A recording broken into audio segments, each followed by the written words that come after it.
The region is now trying to diversify its economy, solar panels, businesses, 50% fall against the U.S. dollar severely damaged. Russia is a major export market for many Chinese enterprises.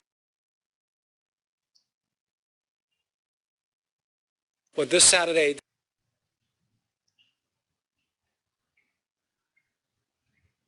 and the special administrative government will keep implementing and strengthening the understanding of the basic law.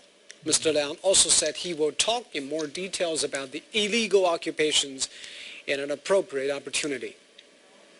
I have talked before about foreign forces participating in the Hong Kong's political activities, including the occupation.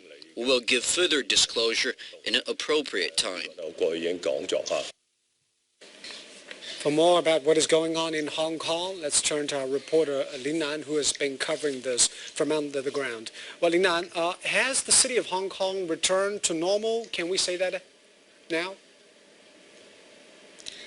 Hi, Zhou. The 79-day protest has come to an end as police cleared the last site in Causeway Bay on Monday. I've been visiting the major sites today, including Admiralty, Causeway Bay, and Central, and these were among Hong Kong's busiest shopping and office areas and were badly affected by the protests. Although there are still a few remaining traces of posters and graffitis on the wall, reminding people of what the city has gone through over the past 2 months.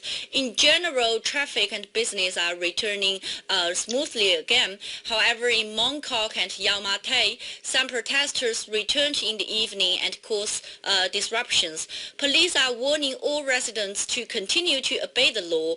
Meanwhile, I spoke with some local business owners. They told me it would take time for the retail and tourism industries to fully recover, and the relations between police and the public also needs to be repaired. Here's more. A few remaining tents and less than 50 demonstrators. After over 2 months, this is the final scene of the Hong Kong protest. As police cleared the last protest sites in Causeway Bay on Monday, Hong Kong Special Administration Region's Chief Executive Leung declared the Occupy over. This movement, Occupy movement, I think is the finish. This step is finished. The chief of the Hong Kong police thanked locals for their support as the department faced one of the hardest challenges in its history. Police have shown tolerance and restraint in the past 79 days to avoid any large-scale bloody conflicts with protesters in several locations in the past 79 days. Over the past 11 weeks, 122 protesters and 130 police officers were injured, including a sergeant who is still in a coma. Police have received about 2,000 complaints from the public and promised to complete the investigations within 3 months. We will follow established procedures to investigate these complaints fairly. We will build 3 special teams and report to monitoring departments regularly. Going forward, the commissioner called for close cooperation between police and the public, but he stressed that obeying the law was fundamental to that relationship. December the 20th will mark the 15th anniversary of Macau's return to China.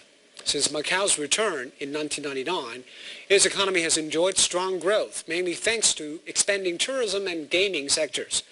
But as our reporter Tang Bo tells us, a decline in casino revenue over the past 6 months has prompted many to examine what needs to be done to improve the industry's odds. And here's the second episode of our special coverage, Celebrate Macau, 15 years on. 19.6% year-on-year decline. Macau's gross gaming revenue numbers for November have offered little reason for optimism going into 2015.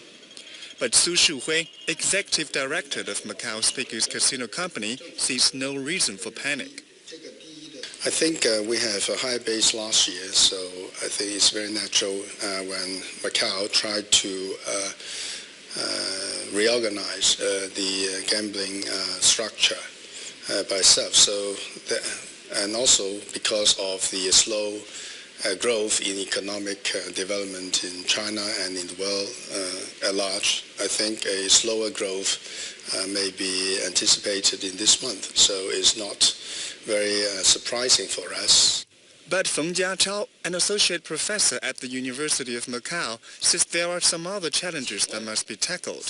今年的6月份开始，已经进入一个调整期。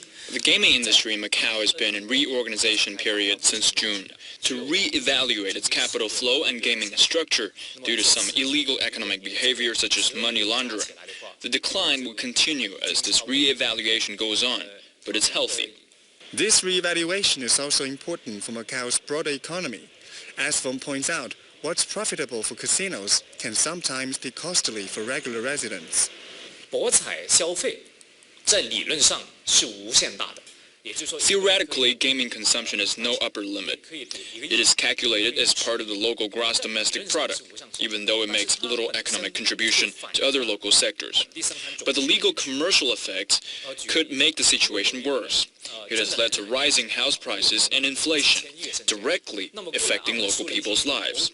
So the reorganization and re-evaluation processes become very important. Feng adds that diversification could be an option to counter the inevitable effects of a single structured economy. But that will be a gradual process. Despite the appeal of economic diversification from the central government, the gaming industry will continue to be the mainstay of Macau's economy for quite a while. To promote a healthy and stable growth in the industry, the 8th AR government will continue to follow the policy of moderate monitoring and control to lift up the standard and quality of the gaming project's development. CCTV